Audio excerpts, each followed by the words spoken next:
Good evening. The television and radio stations of the United States and their affiliated stations are proud to provide facilities for a discussion of issues in the current political campaign by the two major candidates for the presidency.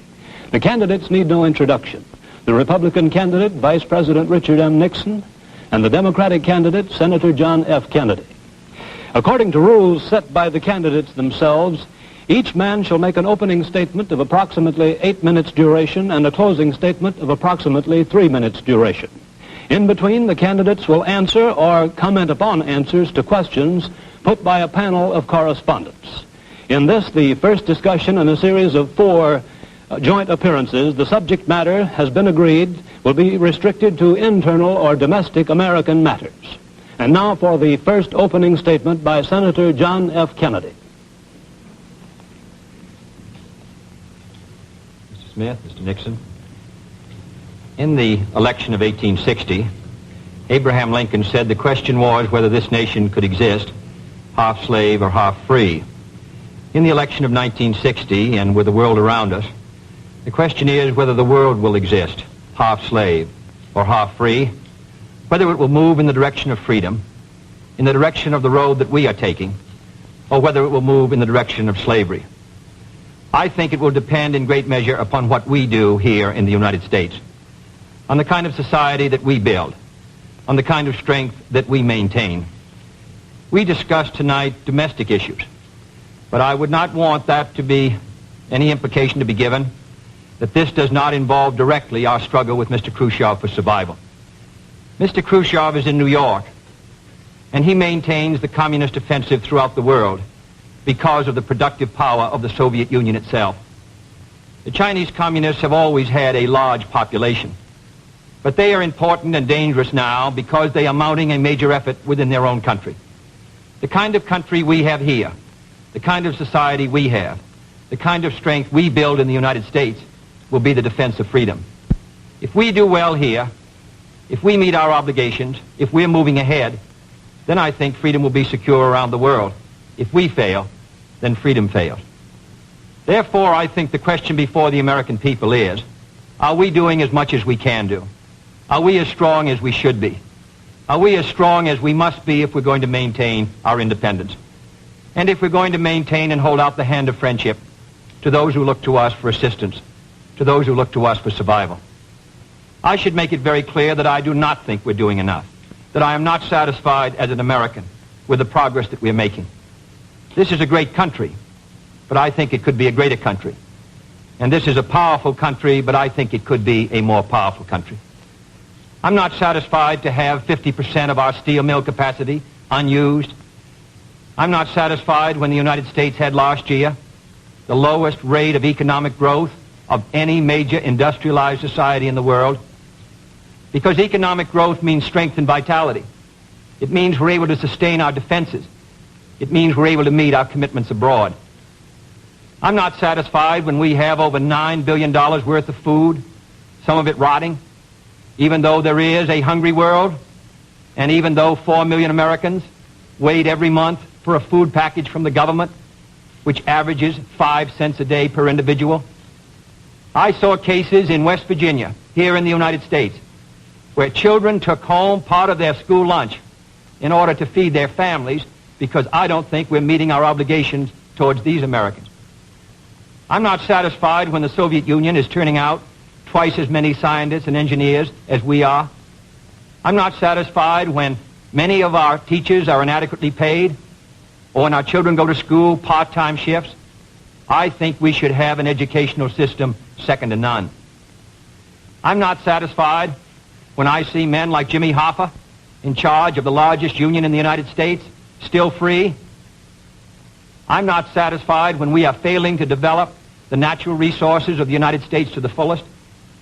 Here in the United States, which developed the Tennessee Valley and which built the Grand Coulee and the other dams in the northwest United States, at the present rate of hydropower production, and that is the hallmark of an industrialized society, the Soviet Union by 1975 will be producing more power than we are.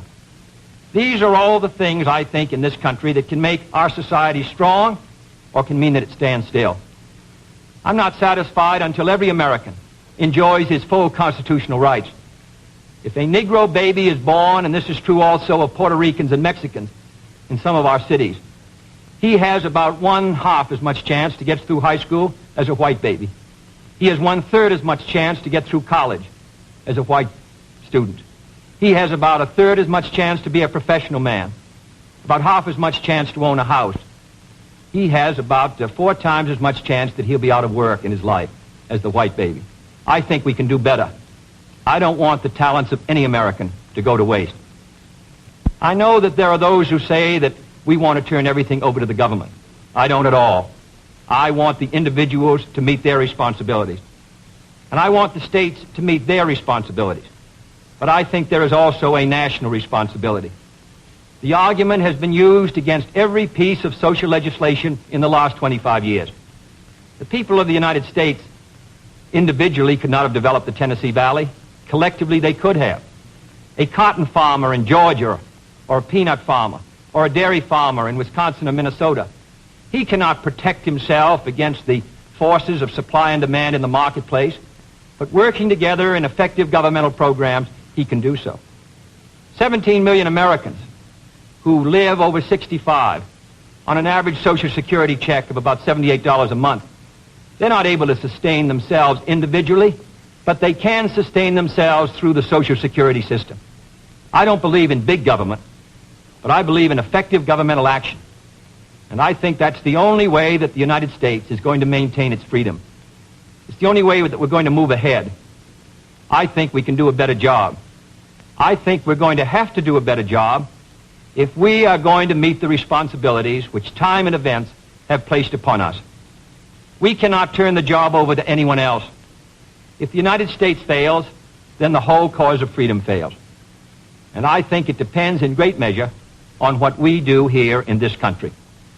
The reason Franklin Roosevelt was a good neighbor in Latin America was because he was a good neighbor in the United States. Because they felt that the American society was moving again. I want us to recapture that image. I want people in Latin America and Africa and Asia to start to look to America, to see how we're doing things, to wonder what the President of the United States is doing, and not to look at Khrushchev or look at the Chinese communists. That is the obligation upon our generation. In 1933, Franklin Roosevelt said in his inaugural that this generation of Americans has a rendezvous with destiny. I think our generation of Americans has the same rendezvous. The question now is, can freedom be maintained under the most severe attack it has ever known? I think it can be. And I think in the final analysis, it depends upon what we do here. I think it's time America started moving again. And now the opening statement by Vice President Richard M. Nixon.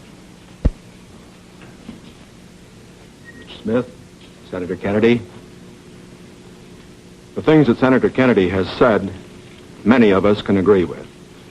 There is no question but that we cannot discuss our internal affairs in the United States without recognizing that they have a tremendous bearing on our international position. There is no question but that this nation cannot stand still because we are in a deadly competition, a competition not only with the men in the Kremlin, but the men in Peking. We're ahead in this competition, as Senator Kennedy, I think, has implied. But when you're in a race, the only way to stay ahead is to move ahead. And I subscribe completely to the spirit that Senator Kennedy has expressed tonight, the spirit that the United States should move ahead. Where then do we disagree? I think we disagree on the implication of his remarks tonight and on the statements that he has made on many occasions during his campaign to the effect that the United States has been standing still. We heard tonight, for example, the statement made that our growth in national product last year was the lowest of any industrial nation in the world. Now, last year, of course, was 1958. That happened to be a recession year. But when we look at the growth of GNP this year, a year of recovery, we find that it's 6 9/10% and one of the highest in the world today. More about that later.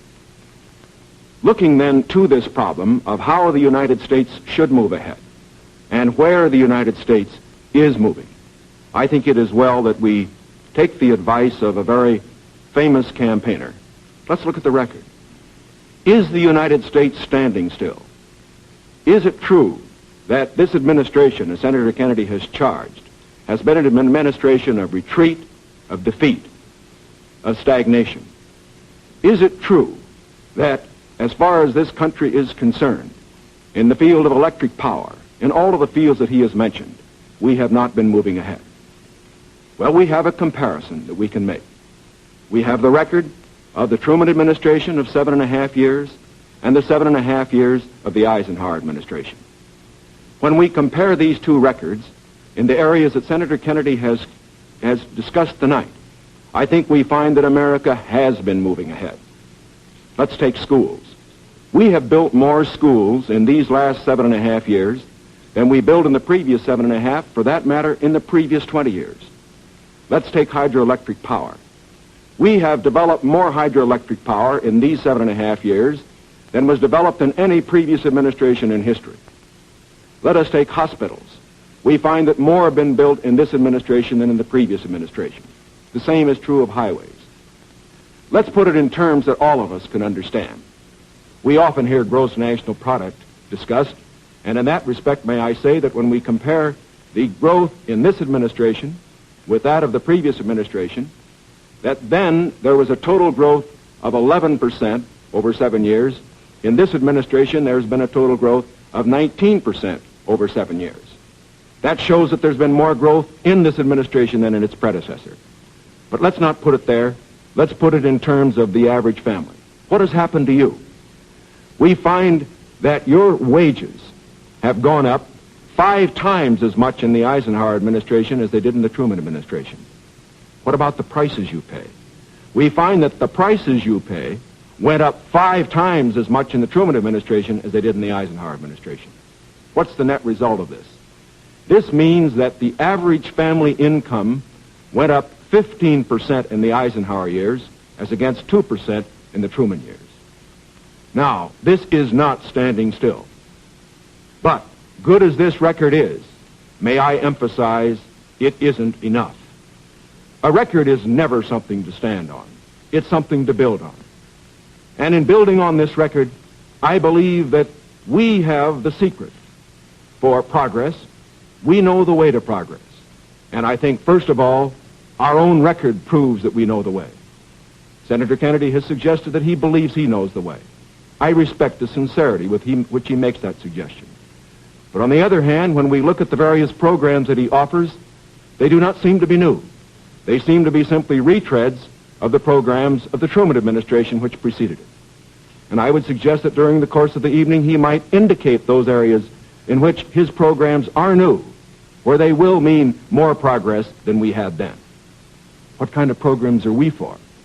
We are for programs that will expand educational opportunities, that will give to all Americans their equal chance for education, for all of the things which are necessary and dear to the hearts of our people.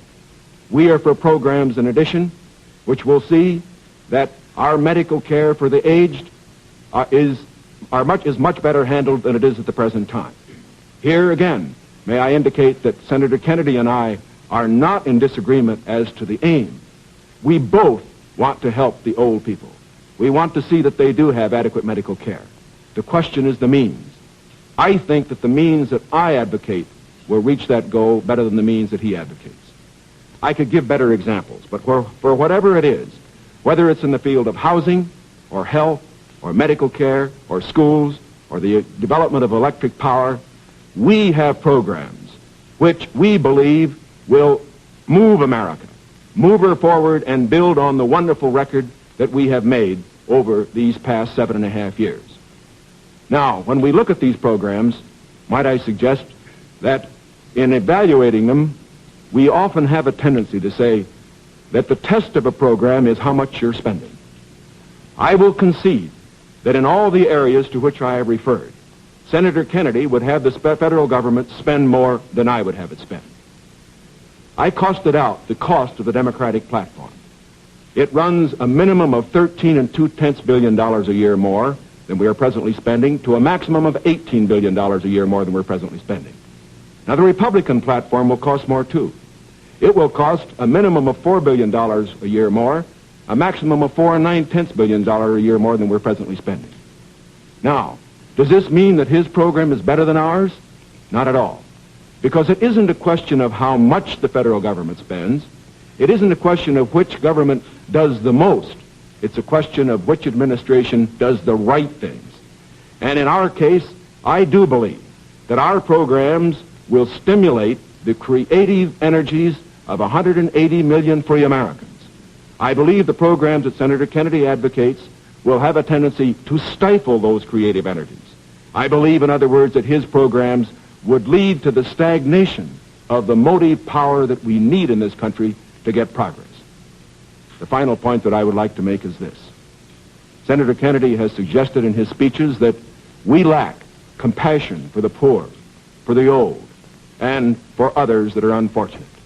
Let us understand throughout this campaign that his motives and mine are sincere. I know what it means to be poor. I know what it means to see people who are unemployed. I know Senator Kennedy feels as deeply about these problems as I do. But our disagreement is not about the goals for America, but only about the means to reach those goals. Thank you, Mr. Nixon. That completes the opening statements, and now the candidates will answer questions or comment upon one another's answers to questions put by correspondents of the networks. The correspondents. I'm Sander Van Oker, NBC News. I'm Charles Warren, Mutual News. I'm Stuart Nobin, CBS News. Bob Fleming, ABC News. The first question to Senator Kennedy from Mr. Fleming.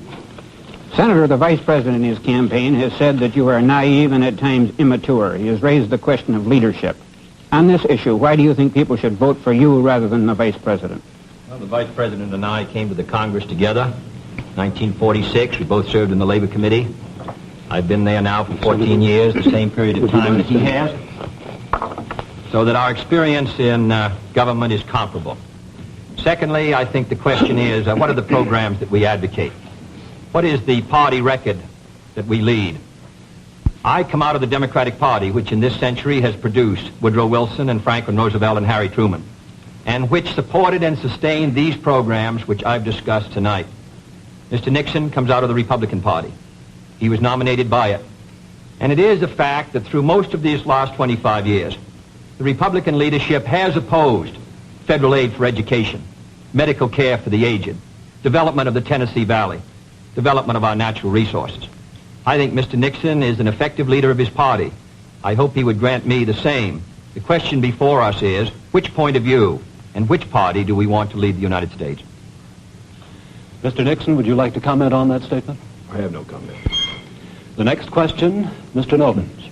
Mr. Vice President, your campaign stresses the value of your 8-year experience, and the question arises as to whether that experience was as an observer or as a participant or as an initiator of policy making.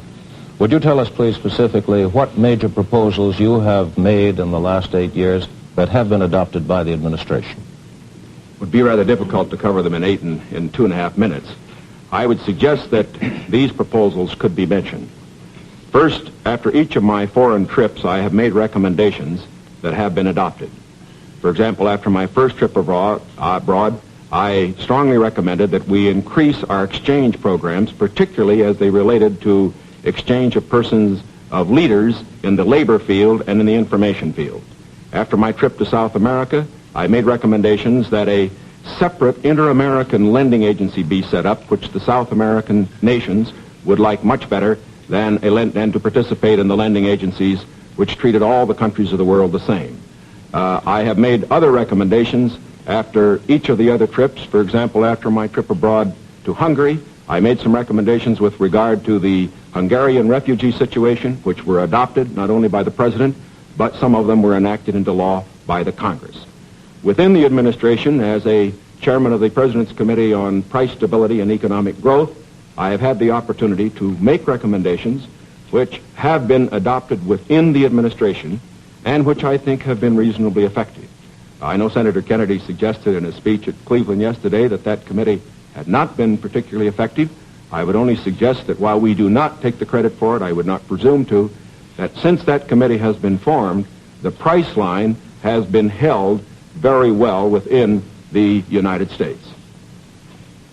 Well, I would say in the latter that and that's what I found somewhat unsatisfactory about the figures, Mr. Nixon, that you used in your previous speech. When you talk about the Truman administration, Mr. Truman came to office in 1944 and at the end of the war, and difficulties that were facing the United States during that period of transition, 1946 when price controls were lifted. So it's rather difficult to use an overall figure of taking those 7.5 years and comparing them to the last 8 years. I'd prefer to take the overall percentage record of the last 20 years of the Democrats and the 8 years of the Republicans to show an overall period of growth.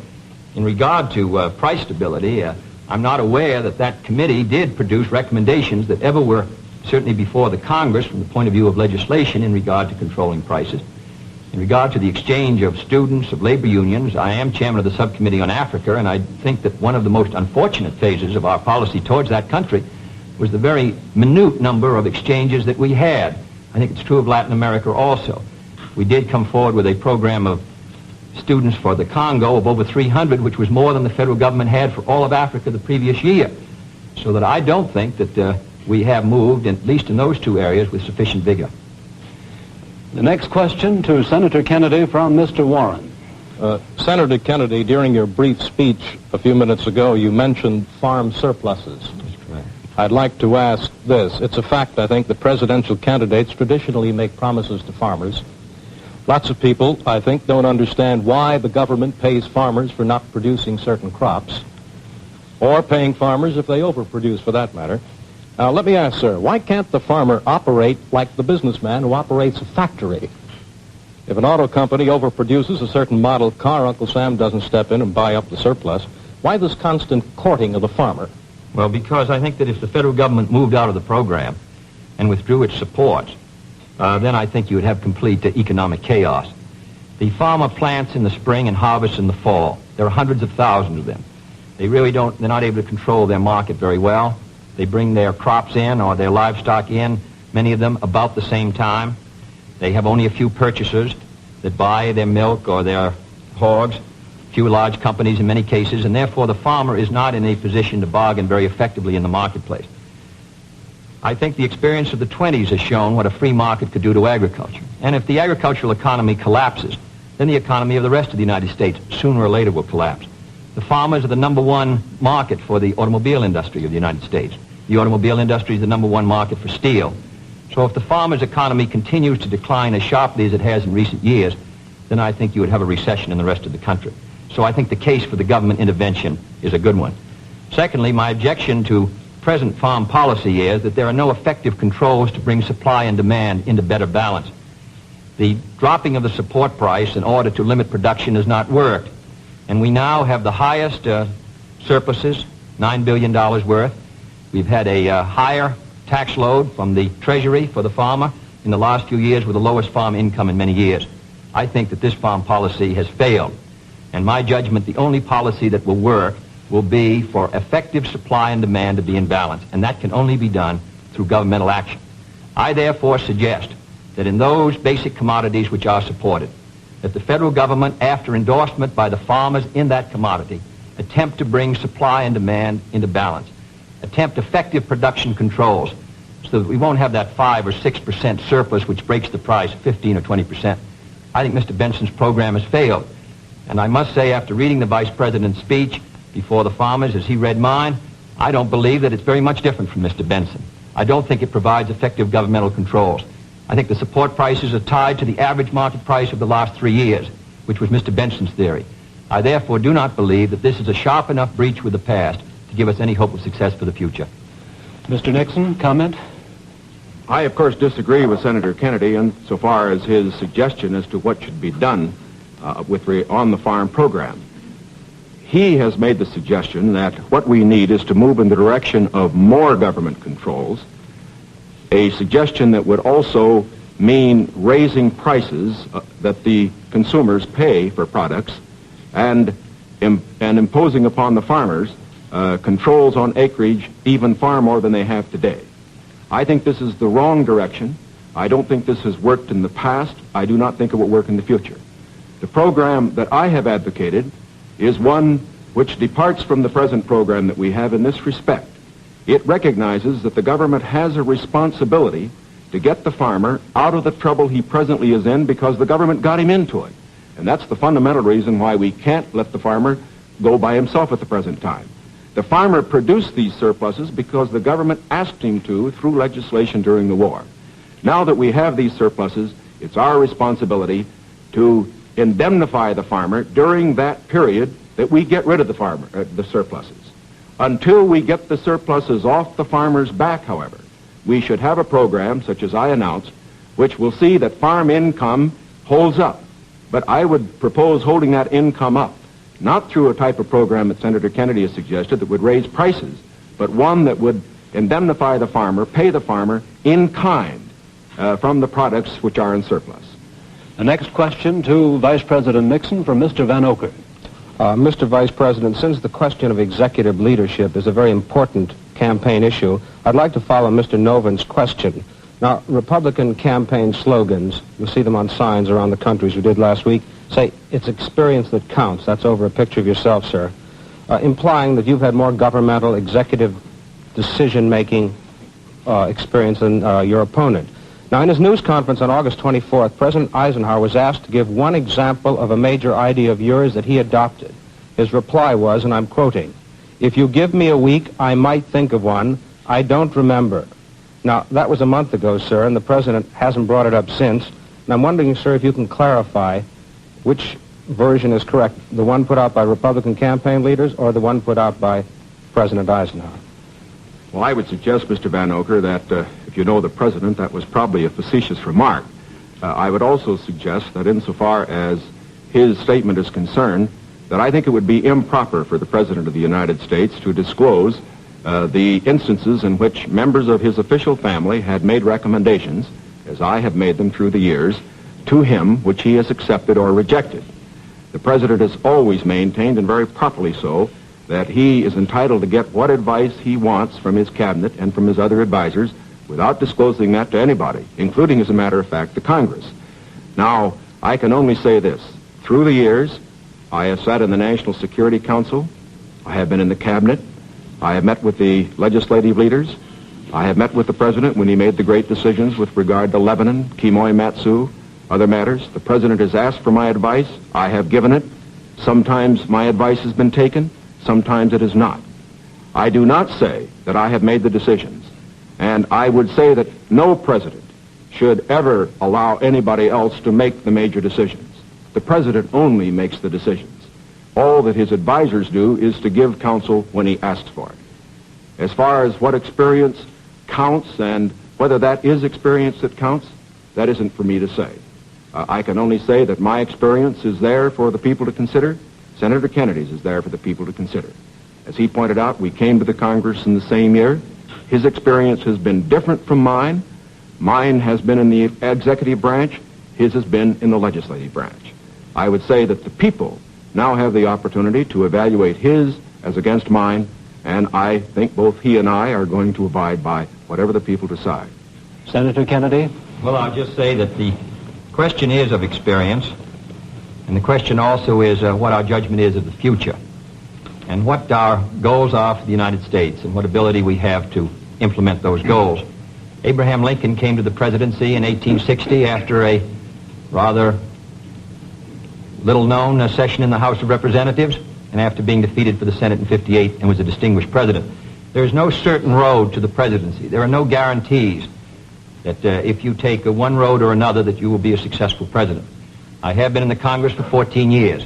I have voted in the last 8 years when the Vice President was presiding over the Senate and meeting his other responsibilities. I have met decisions over 800 times on matters which affect not only the domestic security of the United States, but as a member of the Senate Foreign Relations Committee. The question really is which candidate and which party can meet the problems that the United States is going to face in the 60s. The next question to Senator Kennedy from Mr. Novins. Senator Kennedy, in connection with these problems of the future that you speak of and the program that you enunciated earlier in your direct talk, you call for expanding some of the welfare programs for schools, for teacher salaries, medical care, and so forth, but you also call for reducing the federal debt. And I'm wondering how you, if you're president in January, would go about paying the bill for all this? Does this mean that I did not advocate reducing the federal debt because I don't believe that you're going to be able to reduce the federal debt very much in 1961, 2, or 3. I think you have heavy obligations which affect our security, which we're going to have to meet. And therefore, I've never suggested we should be able to retire the debt substantially or even at all in 1961 or 2. Senator, I believe in one of your speeches you suggested that reducing the interest rate would help toward... No, not reducing the interest. Reducing the interest rate, in my judgment, the hard money, tight money policy, fiscal policy of this administration has contributed...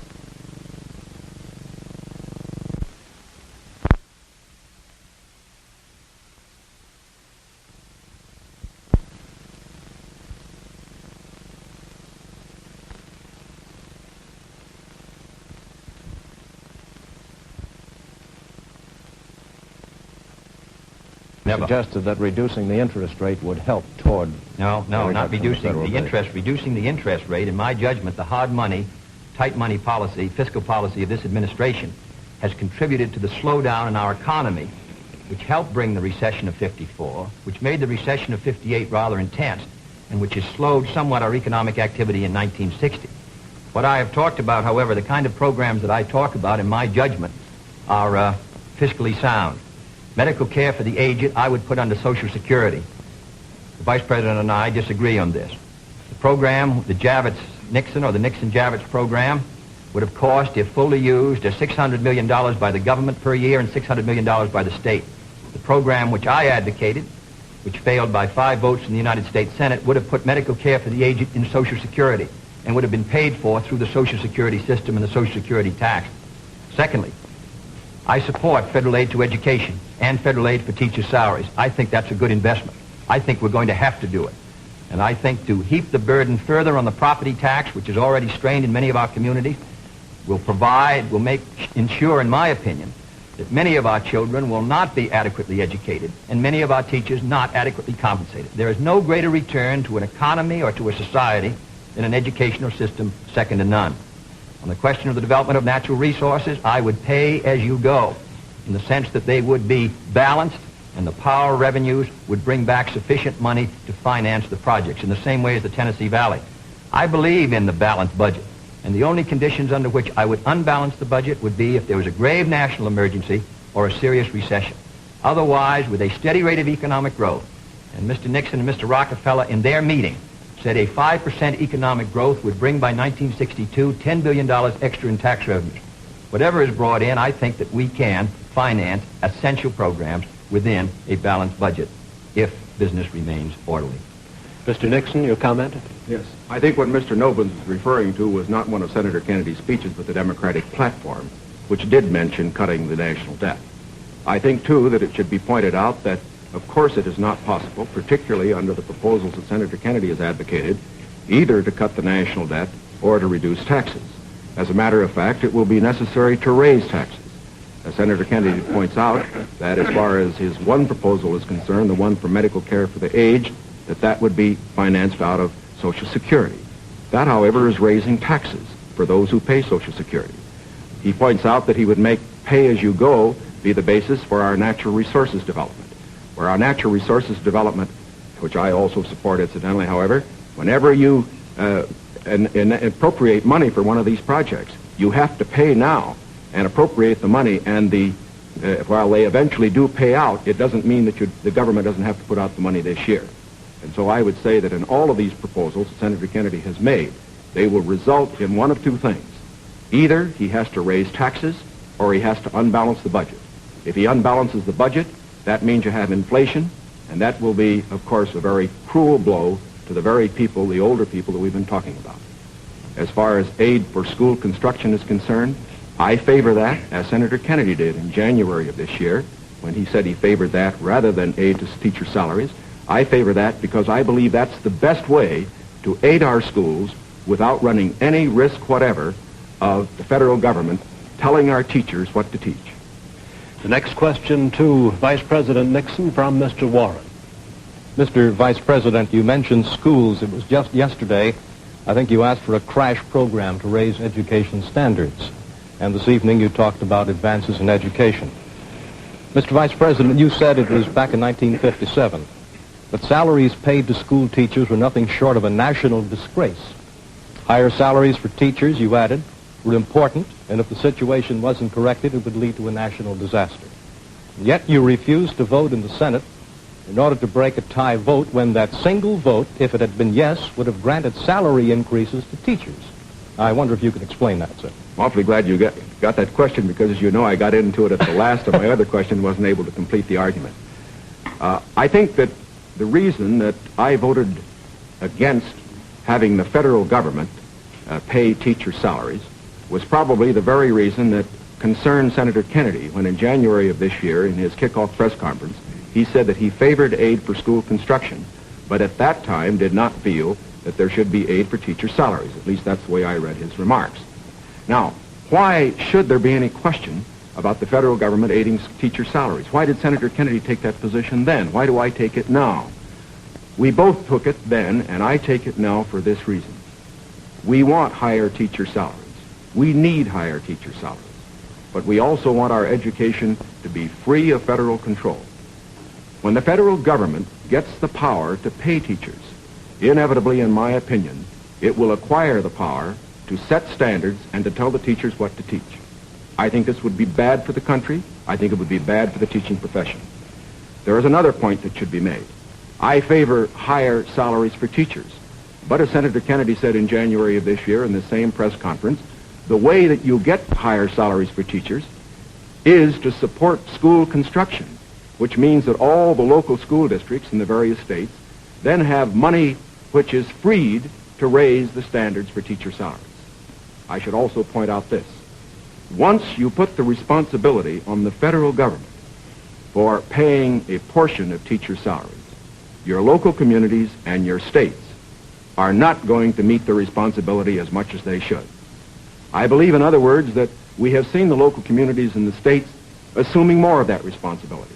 Teacher salaries, very fortunately, have gone up 50% in the last 8 years, as against only a 34% rise for other salaries. This is not enough. It should be more. But I do not believe that the way to get more salaries for teachers is to have the federal government get in with a massive program. My objection here is not the cost in dollars. My objection here is the potential cost in controls and eventual freedom for the American people by giving the federal government power over education, and that is the greatest power a government can have. Senator Kennedy's comment? When the Vice President quotes me in January 60, I do not believe the federal government should pay directly teachers' salaries, but that was not the issue before the Senate in February.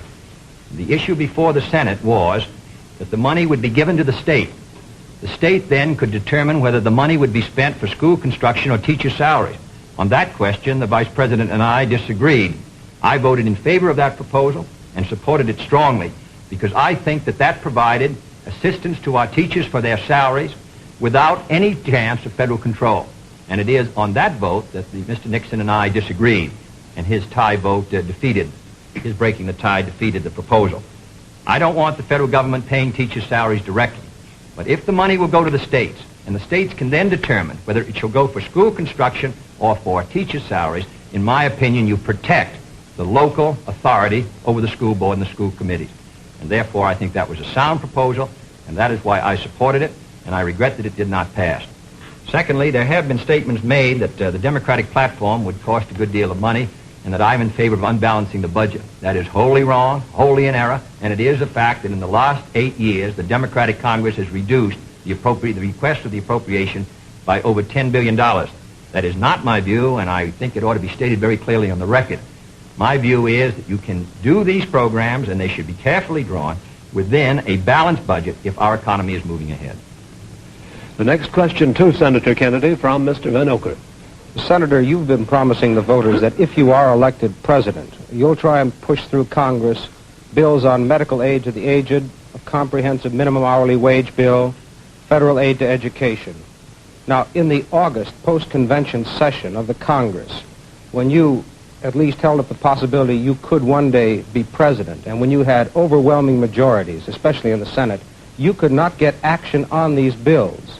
Now, how do you feel that you'll be able to get them in January Well, let's if you take weren't the able bill. to get them in August? If I may take the bills, we did pass in the Senate a bill to provide a $1.25 minimum wage. It failed because the House did not pass it, and the House failed by 11 votes. And I might say that 2/3 of the Republicans in the House voted against a $1.25 minimum wage, and a majority of the Democrats sustained it. Nearly 2/3 of them voted for the $1.25. We were threatened by a veto if we passed $1.25, and it's extremely difficult, with the great power that the President does, to pass any bill when the President is opposed. All the President needs to sustain his veto of any bill is 1/3 plus 1 in either the House or the Senate. Secondly, we passed a federal aid to education bill in the Senate. It failed to come to the floor of the House of Representatives. It was killed in the Rules Committee. And it is a fact in the August session that the 4 members of the Rules Committee who were Republicans, joining with 2 Democrats, voted against sending the aid to education bill to the floor of the House. 4 Democrats voted for it. Every Republican on the Rules Committee voted against sending that bill to be considered by the members of the House of Representatives. Thirdly, on medical care for the aged. This is the same fight that's been going on for 25 years in Social Security. We wanted to tie it to Social Security. We offered an amendment to do so. 44 Democrats voted for it. 1 Republican voted for it. And we were informed at the time it came to a vote that if it was adopted, the President of the United States would veto it. In my judgment, a vigorous Democratic president, supported by a Democratic majority in the House and Senate, can win the support for these programs. But if you send a Republican president and a Democratic majority, and the threat of a veto hangs over the Congress, in my judgment, you will continue what happened in the August session, which is a clash of parties and inaction. Mr. Nixon, comment? Well, obviously, my views are a little different. First of all, I don't see how it's possible for a 1/3 of a body, such as the Republicans have in the House and the Senate, to stop 2/3 if the 2/3 are adequately led. I would say, too, that when Senator Kennedy refers to the action of the House Rules Committee, there are 8 Democrats on that committee and 4 Republicans. It would seem to me, again, that it is very difficult to blame the 4 Republicans for the 8 Democrats not getting something through that particular committee. I would say further that to blame the President and his veto power for the inability of the Senator and his colleague to get action in this special session misses the mark. When the President exercises his veto power, he has to have the people behind him, not just 1/3 of the Congress. Because let's consider it. If the majority of the members of the Congress felt that these particular proposals were good issues, majority of those who were Democrats, why didn't they pass them and send to the President and get a veto and have an issue? The reason why these particular bills in these various fields that have been mentioned were not passed was not because the President was against them. It was because the people were against them. It was because they were too extreme. And I am convinced that the alternate proposals that I have, that the Republicans have in the field of health, in the field of education, in the field of welfare, because they are not extreme, because they will accomplish the end without too great cost in dollars or in freedom, that they could get through the next Congress. The next question to Vice President Nixon from Mr. Fleming. Mr. Vice President, do I take it then you believe that you could work better with Democratic majorities in the House and Senate than Senator Kennedy could work with Democratic majorities in the House and Senate? I would say this, that we, of course, expect to pick up some seats in both in the House and the Senate. We would hope to control the House, to get a majority in the House in this election. We cannot, of course, control the Senate. I would say that a president will be able to lead. A president will be able to get his program through to the effect that he has the support of the country, the support of the people. Sometimes we get the opinion that in getting programs through the House or the Senate, it's purely a question of legislative finagling and all that sort of thing. It isn't really that. Whenever a majority of the people are for a program, the House and the Senate responds to it. And whether this House and Senate in the next session is Democratic or Republican, if the country will have voted for the candidate for the presidency and for the proposals that he has made, I believe that you will find that the president, if it were a Republican, as it would be in my case, would be able to get his program through that Congress. Now, I also say that as far as Senator Kennedy's proposals are concerned, that, again, the question is not simply one of a presidential veto stopping programs. You must always remember that a president can't stop anything unless he has the people behind him. And the reason President Eisenhower's vetoes have been sustained, the reason the Congress does not send up bills to him which they think will be vetoed, is because the people and the Congress, a majority of them, know the country is behind the president. Senator Kennedy? Well, now let's look at these bills that the Vice President suggests were too extreme. One was a bill for $1.25 an hour for anyone who works in a store or a company that has $1 million a year business. I don't think that's extreme at all. And yet nearly 2/3 to 3/4 of the Republicans in the House of Representatives voted against that proposal. Secondly was the federal aid to education bill. It was a very, because of the defeat of teacher salaries, it was not a bill that met, in my opinion, the needs. The fact of the matter is, it was a bill that was less than you recommended, Mr. Nixon, this morning in your proposal. It was not an extreme bill. And yet we could not get one Republican to join. At least, I think, 4 of the 8 Democrats voted to send it to the floor of the House, not one Republican, and they joined with those Democrats who were opposed to it. I don't say the Democrats are united in their support of the program, but I do say a majority are, and I say a majority of the Republicans are opposed to it. The third is medical care for the aged, which is tied to Social Security, which is financed out of Social Security funds. Does not put a deficit on the Treasury. The proposal advanced by you and by Mr. Javits would have cost $600 million. Mr. Rockefeller rejected it in New York, said he didn't agree with the financing at all, said it ought to be on Social Security. So these are 3 programs which are quite moderate. I think it shows the difference between the 2 parties. One party is ready to move in these programs, the other party gives them lip service. Mr. Warren's question for Senator Kennedy. Senator Kennedy, on another subject, communism is so often described as an ideology or a belief that exists somewhere other than in the United States. Let me ask you, sir, just how serious a threat to our national security are these communist subversive activities in the United States today? Well, I think they're serious. I think it's a matter that we should continue to give great care and attention to. We should support the laws which the United States has passed in order to protect us from those who would destroy us from within.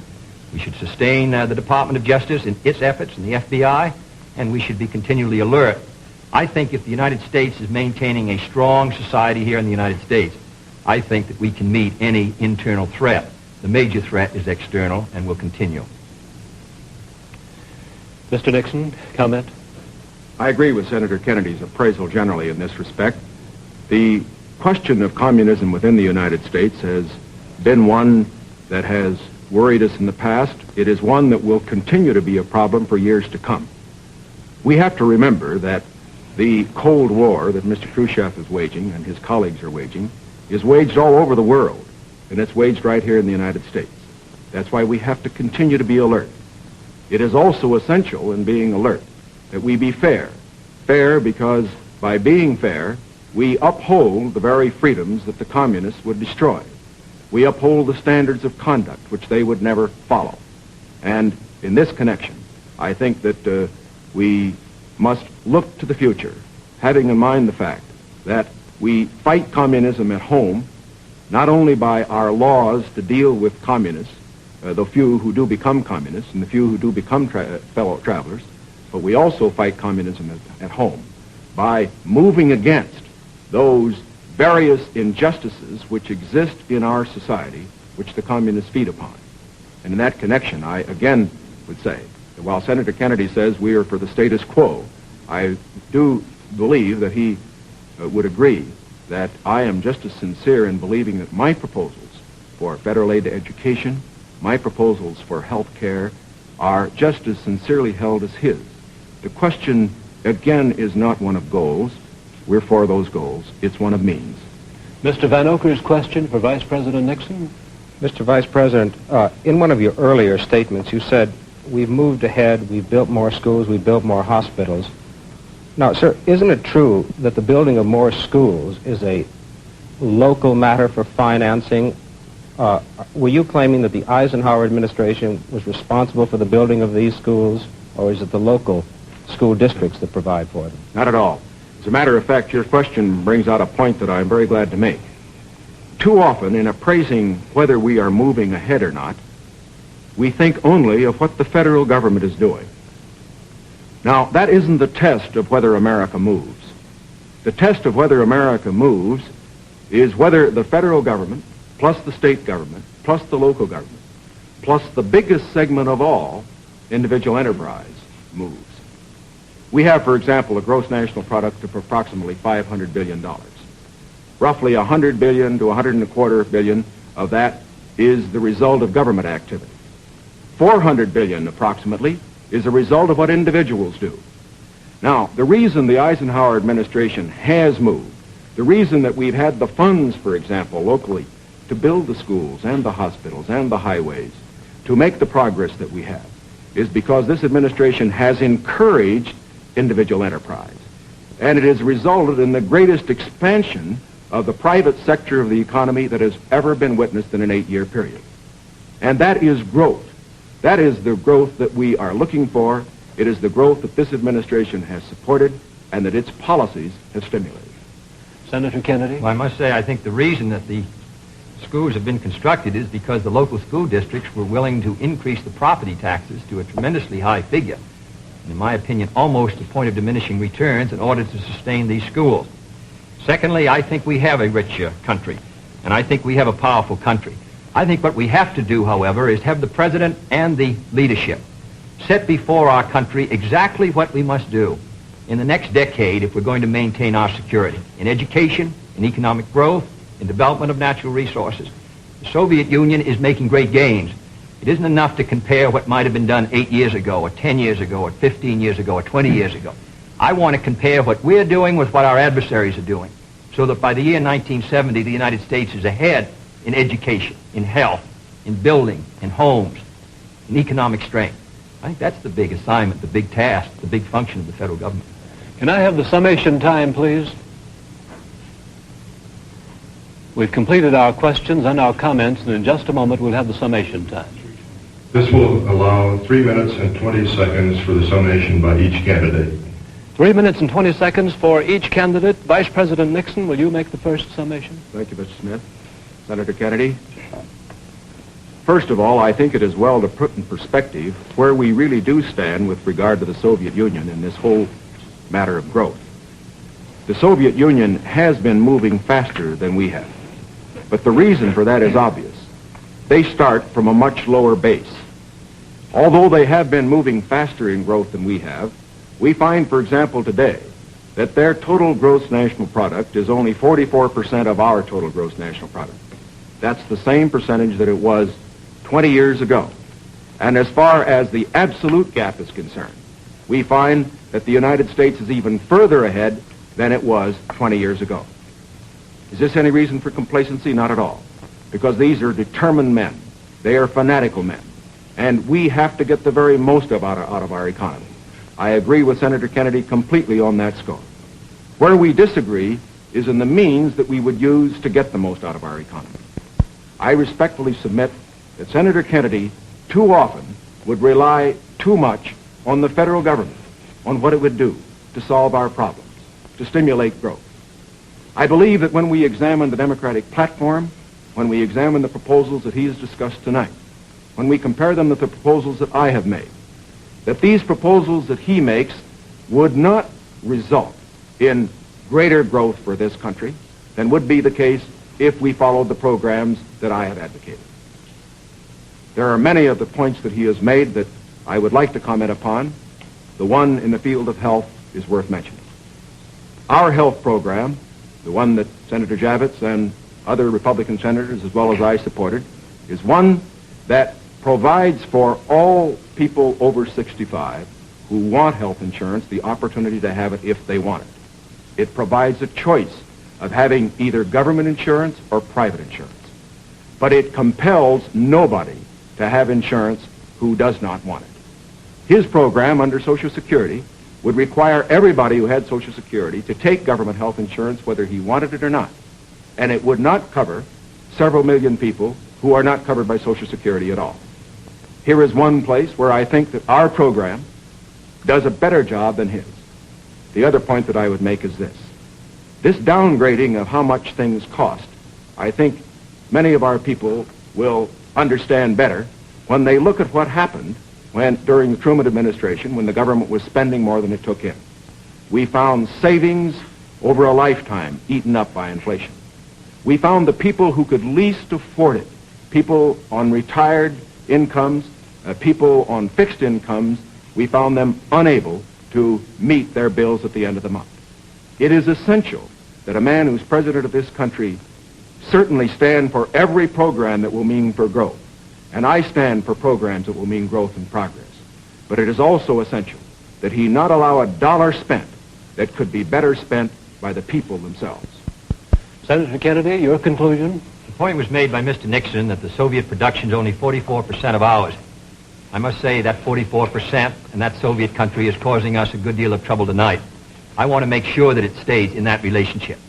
I don't want to see the day when it's 60% of ours and 70 and 75 and 80 and 90% of ours, with all the force and power that it could bring to bear in order to cause our destruction.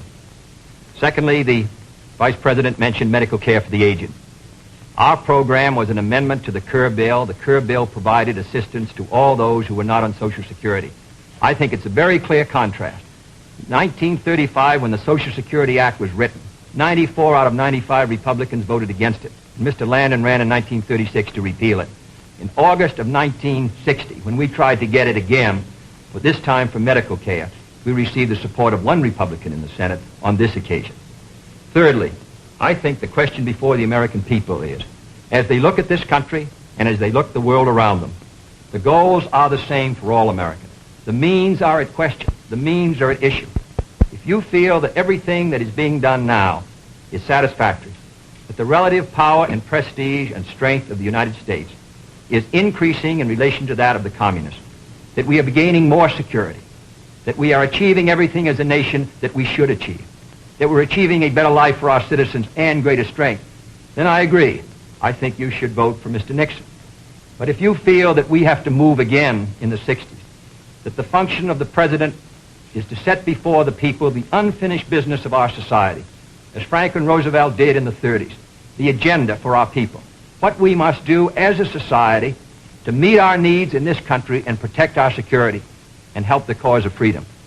As I said at the beginning, the question before us all, that faces all Republicans and all Democrats, is, can freedom in the next generation conquer, or are the communists going to be successful? That's the great issue. And if we meet our responsibilities, I think freedom will conquer. If we fail to move ahead, if we fail to develop sufficient military and economic and social strength here in this country, then I think that the tide could begin to run against us. And I don't want historians 10 years from now to say, these were the years when the tide ran out for the United States. I want them to say, these were the years when the tide came in. These were the years when the United States started to move again. That's the question before the American people, and only you can decide what you want this country to be, what you want to do with the future. I think we're ready to move, and it is to that great task, if we're successful, that we will address ourselves. Thank you very much, gentlemen. This hour has gone by all too quickly. Thank you very much for permitting us to present the next President of the United States on this unique program. I've been asked by the candidates to thank the American networks and the affiliated stations for providing time and facilities for this joint appearance. Other debates in this series will be announced later and will be on different subjects. This is Howard K. Smith. Good night from Chicago.